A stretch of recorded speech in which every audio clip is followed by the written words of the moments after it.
Welcome to Ein Sof. I'm Byron Jackson. And I'm Jennifer O'Neill. And Ein Sof is the period before creation that was both unending and infinite. We look at iconic figures from around the world to see what were they like before it all began.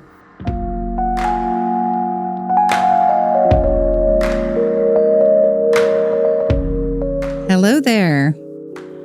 Welcome to Ein Sof. She's your host, Jennifer. Well, we're here today, hey, with our very own Byron Jackson. And so I'm trying to take a role as you're like the lead interviewer since I'm the guest.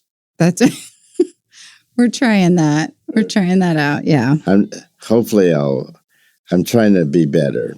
Okay. Well, thank you for being willing to share your Ein Sof with us. Thank you. Which for those that you have just turned in and go, what the hell does Ein Sof mean? I think it's Arabic, isn't it?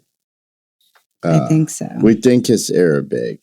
And it means before there was anything, before there was creation, there's this period. And they called it Ein Sof. And so the show is about what were you like before you created who you are today. And so this is my Ein Sof, which will take more than one session, if that's okay. Well, we were going to label this part one for a reason. Why don't we call this part one? Part one. Okay. And we're not going to limit how many parts we have. Okay. And I'm just going to correct for 1 second. It is Hebrew. Hebrew. Contemporary Hebrew, Ein Sof. And it means without end or infinite, as well as being the before creation. So there's more, which is why we're such a good team. It's because I throw out untruths and so we could actually call this Truth Now. Truth now be told. Truth now be told. So, can I ask how you're doing? Yeah. Okay, how are you doing? I'm doing good. I've been trying to get you to do this for a while, so it's pretty satisfying to pull me get what I want. I did fix your pen, so. Yes, I got my pen going. All right. So I was going to give like just a brief introduction, but it's probably not adequate as to what you would put on your, whatever you put. Tombstone? Yeah. I was going to say resume, but I don't know. I don't know if you're sending those out. I'm not sending any resume. Everything else is preparing for like that final meeting. I want this. We'll get to that later. Okay. So what do we call that? Soft finish? Soft finite. Soft finite. And now we'll be doing soft finite. Right. So we got to start with Ein Sof, then soft finite. Okay. Let's say soft finite. So Byron, you are Executive Director of Possibilities, where you've worked for over 20 years. 26. 26 years. And even before that, you did a lot of community engagement and community outreach development. Yes. As well as your many life experiences. Yes. So really did adolescent and family therapy for substance abuse for maybe 10, 15 years. Then I did trainings and assemblies for students. So I would do a lot of prevention work. So I would go and be the feature speaker at high schools, tell kids don't do drugs. And so you could double as a life coach when you need to. When I need to, yes. Although what I'm finding with the universe is that we all have our own journey. So it's best to just give people love on their journey and not try and direct. Right. Provide space for them to be where they're at. Yeah. And so I actually, my prayers are much more, let me be present and totally emotionally with you, even though you're like telling me something that's really tragic or frustrating. Or I felt that with you. well, thank you. Yeah. Thank you. It allows me to get deeper into myself when someone, like when you're able to really be there. Yes. I've experienced that. Well, thank you. Yeah. So with all of that, was there like something that happened early on for you that made you want to go in the direction of communities? And I think that I have always been destined to engage with community. I remember being dishwasher when I was a kid. And so the dishwasher is always in the back of the kitchen. And like if I went out to get dirty dishes, I could be out there for an hour just because I would like engaging with the customers. And so I think there's always been this part of me that's just wanted to reach out and to find community. I think, like for me, segregation was really, there's a lot of negative with segregation of races, but it was very comforting to me because everything was just in this one little area. And we had this community, you know, we had like the black barber, the black preacher, the black doctor, the black dentist. everybody knew each other. Everybody knew each other. And I never felt a sense of not belonging until I moved away to Colorado from Oklahoma. So where was that in Oklahoma? In Lawton. Okay. And so I just think that I had this taste of what community was, and I just think that I've had this longing to find that ever since. And so that led me to what I do now. But I mean, there's a lot of bumps in the road and a lot of in between. A lot of in between. But I think that I always have my I think I probably get that the most from my grandmother and my father.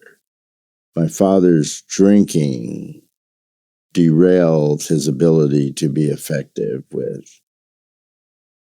I just think he was very visionary and very like an explorer in terms of meeting new people and doing new things.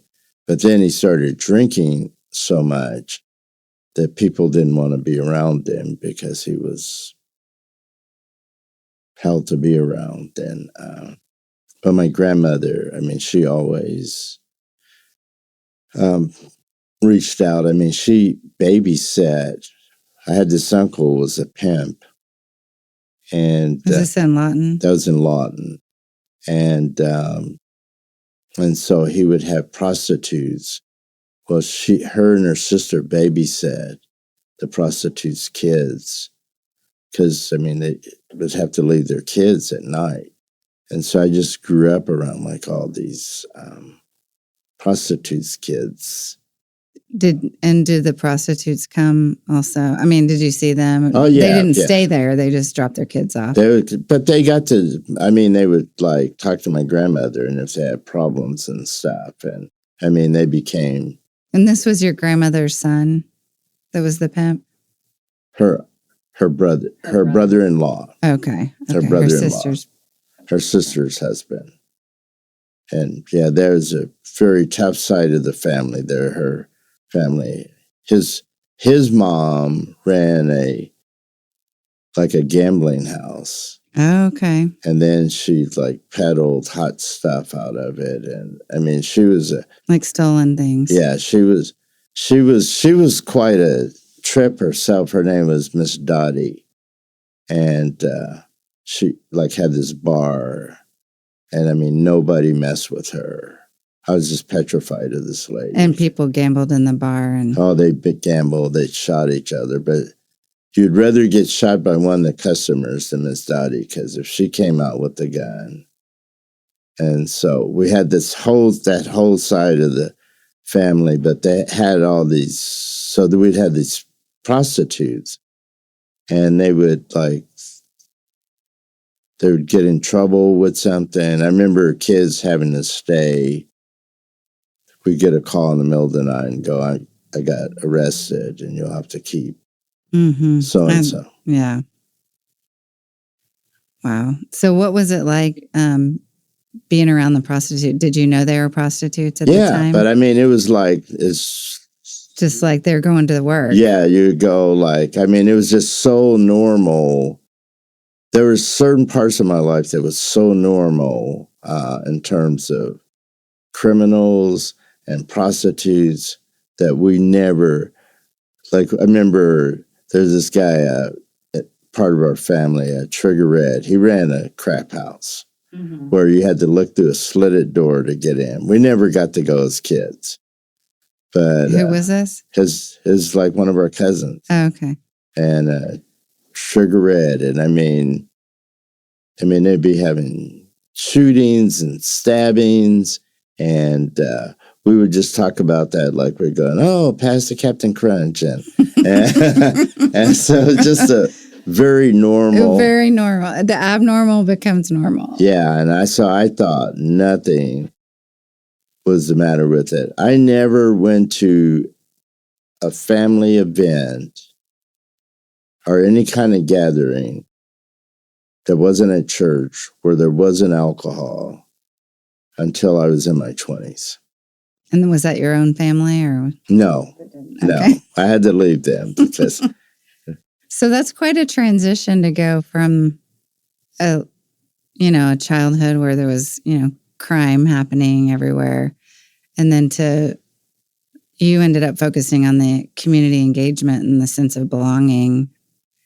And that's quite a transition to be able to go from that lifestyle into one of being like an engaging, productive member.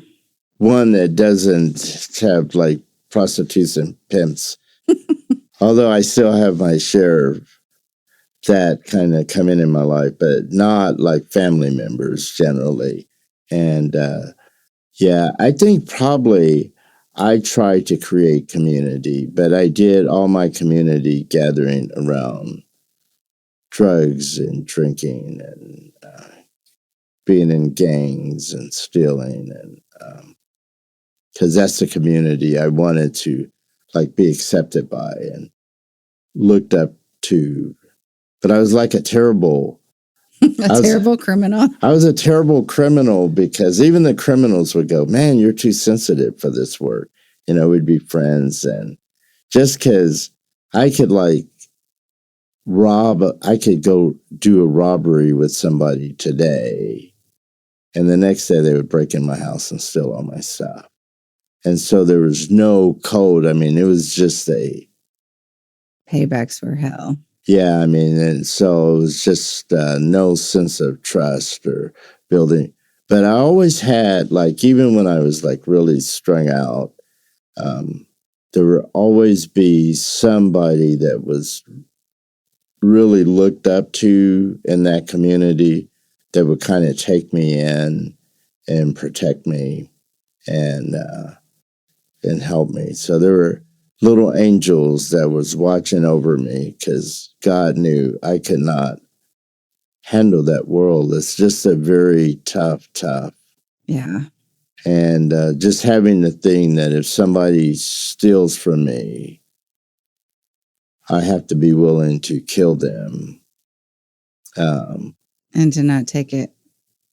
Well, I would be upset, but yeah, I don't know about kill. Yeah. But the code, you don't let anybody walk over you. And so I had to go and, I was supposed to be retribute. Like my only armed robbery I ever did, I stole my dad's gun. And so we were going to rob this guy for some pot. And so he showed us the pot. We were in this park. And I pulled out the gun and I said, give me your pot. And he said no. And nowhere in my brain had I figured out, like, that he was going to say no. What do you do? What do you do then? What do you do with no? And one of the guys with me took the gun out of my hand and slapped him in the head with it, and said, "Give me that effing gun. I mean, dope." And so then we took it, and I knew then. I go, I'm not going to carry guns because I can't. Can't use them. I can't use them, and I would just end up getting killed. Yeah. With this gun. Well, that was a good insight. Yeah. So I really kind of want to hear about what's a pivotal transitional thing that took you from that lifestyle into the person we see today. What was? Well, I still have a gun under this desk. And there's prostitutes out in the car. I know it's a lot. There's a lot of parts there, but can you? And it's few words. Or no, just part of the. I think part of it was like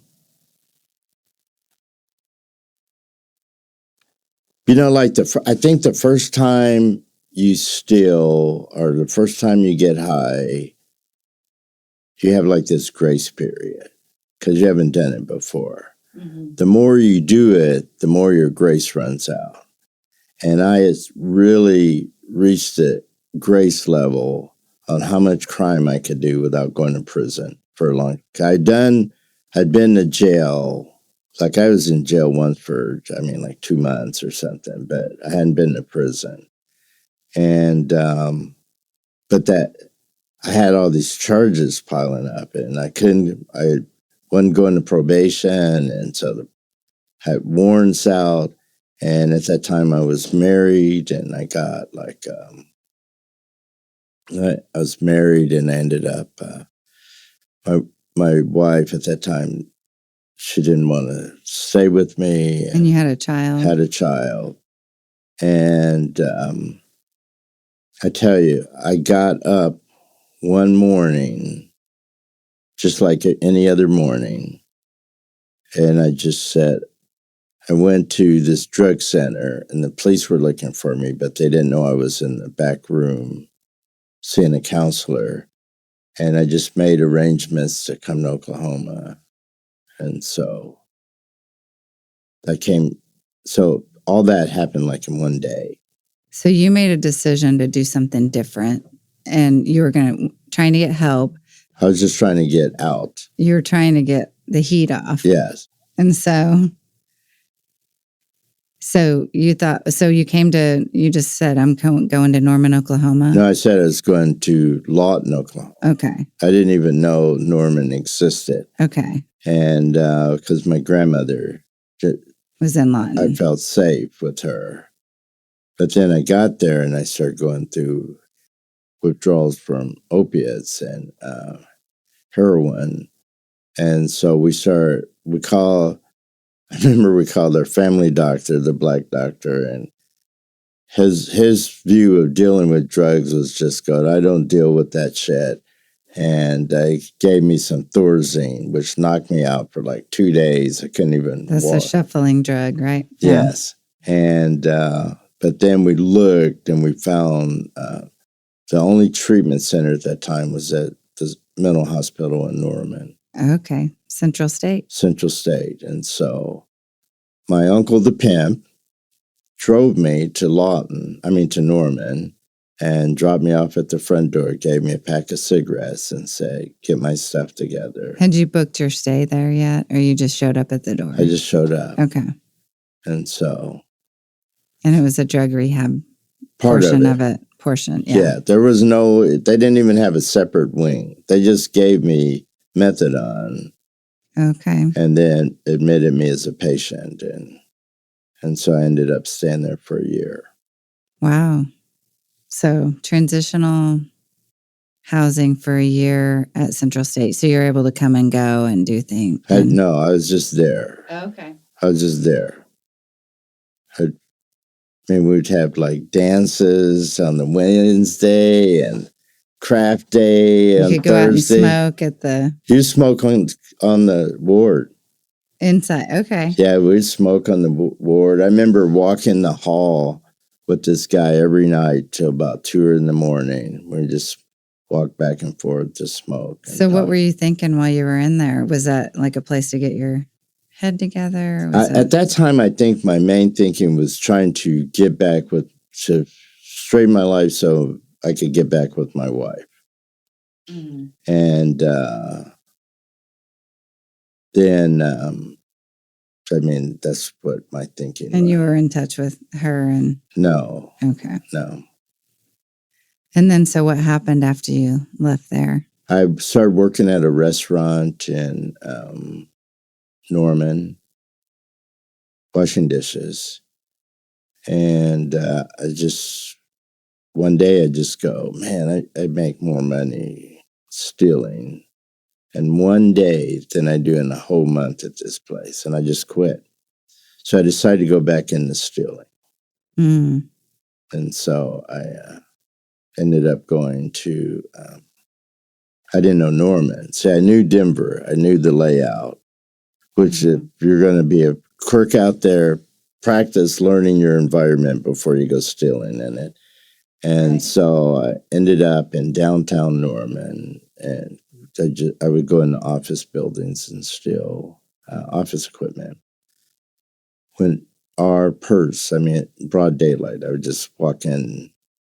This is the boldness that I had with stealing. I would just walk into I would walk into your hospital, and just if nobody stopped me and there was nobody, I would just start walking in the back until I saw a purse or something on a desk, and I'd just take it and walk out. So that was my plan. So I walked in there, and there's nobody in the front. And then when I got in the back, there was this guy picture on the wall, and I realized I was in the sheriff's office. Mm. So I started backing out, and his secretary comes in and says, "Could I help you?" And I said, "I want to start a drug program." And she said, first thing that came to your mind. It was for some reason. I had never thought that ever. And so then he came in. By that time, I had an elaborate plan worked out. And he says, "I want you to go talk to this guy." And he sent me to this Episcopal church about 3 blocks away. And enters Father Pentecost? That was Father Pentecost, and he became my surrogate father. I'm still at that church 50 years later, and that was pivotal. That was definitely whatever you call God type of higher power. Yeah, if you were do an Ein Sof, I just think that's where my creation started. Mm-hmm. So that is so cool how that just, like, for one thing, you had that idea and then you were able to express it. I mean, it wasn't really about that, but yeah, it was like, well, one of the things, I mean, because you continue to create things though, and yes, and so that is part of your gifting. Yeah, it's part of my creation is to create. Yeah. What I've learned is that my creations, like when I do human design, it says that I do things by invitation.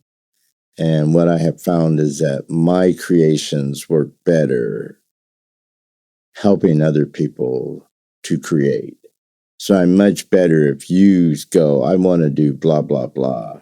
I could sit with you and go, "Hey, have you thought of doing this?" And then your ideas come. If I sit down and go, "I'm going to do a blah, blah, blah," generally those don't pan out. So, facilitator. Yes. Of creation. Yeah. That's a great way to put that. I had not ever thought of that, but that's true. It's exactly what that is. Is our hour That's up? awesome. Woo! We covered some good stuff. There's still a lot. You have a lot of to more cover. papers there. Isn't there? No. It's just, well, I mean, I think that was a great place to, I mean, we get to hear kind of what happened and what started the taking you from a course in criminal life to a course in creative life.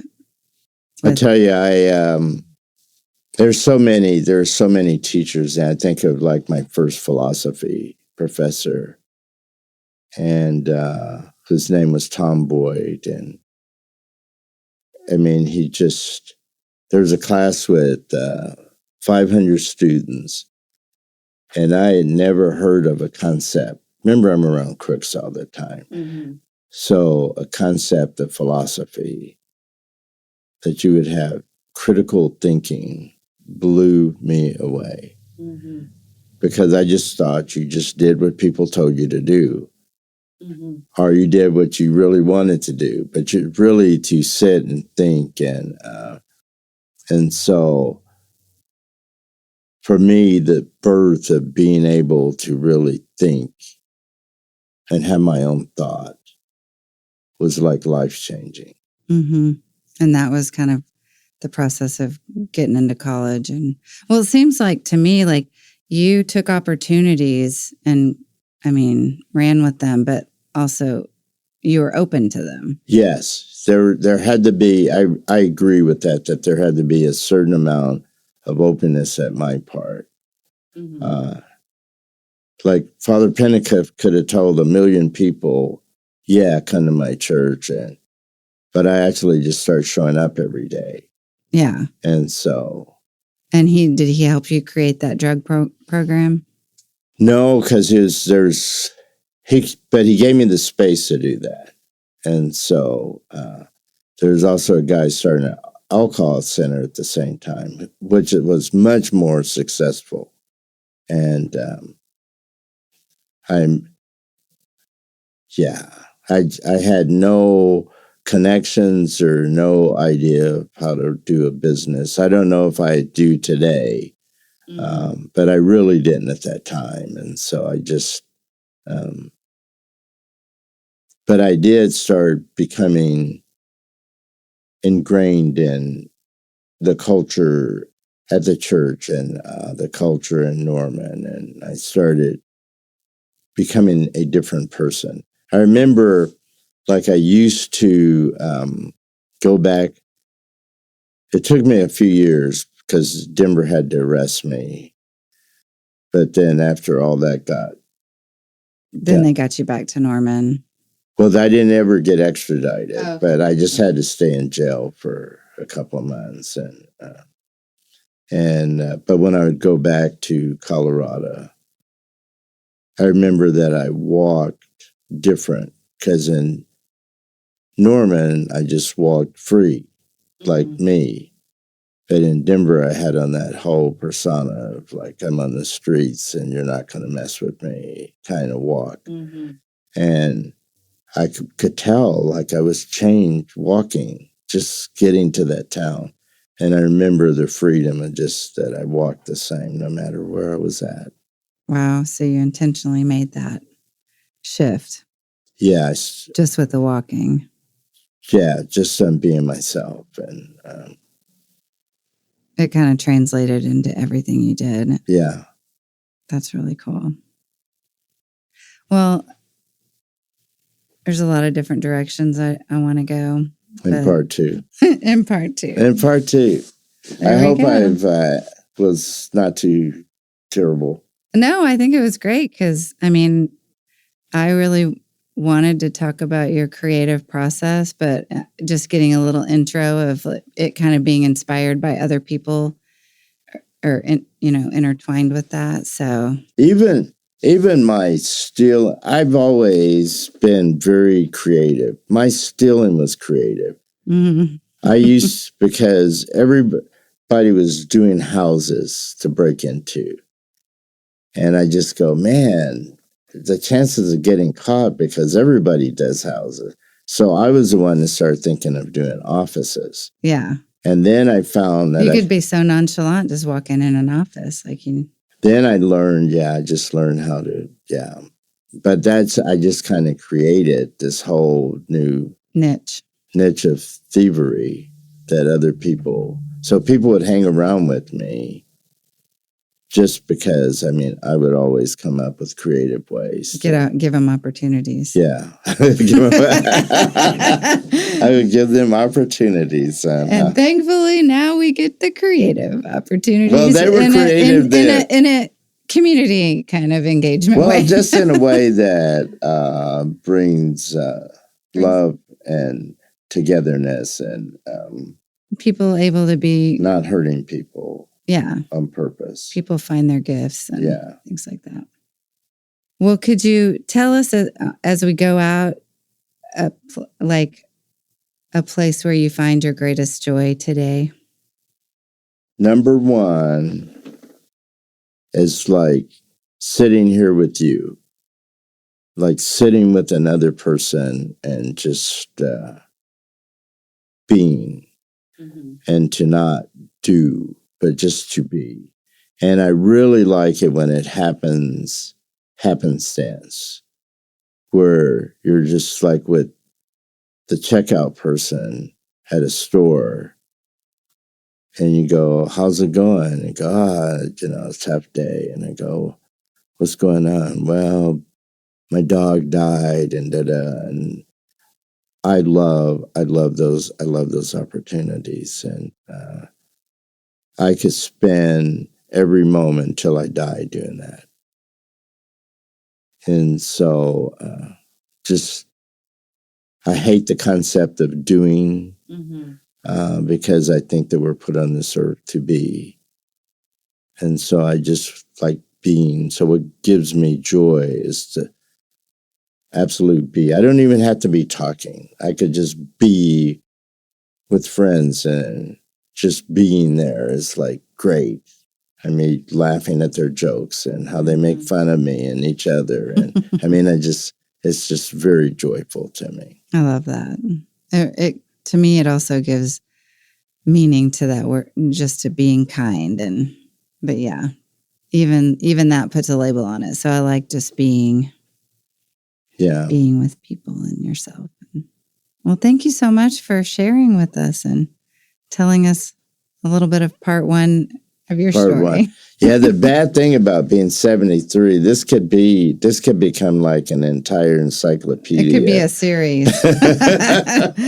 Tune in for next week. Thank you. Yeah, Jennifer. Thank you so much. We will see you guys next time, and stay tuned for our next episode where we continue to uncover what happens before things happen for people. Amen. Amen. This podcast is brought to you by the Possibilities Podcast platform. Thank you all for listening.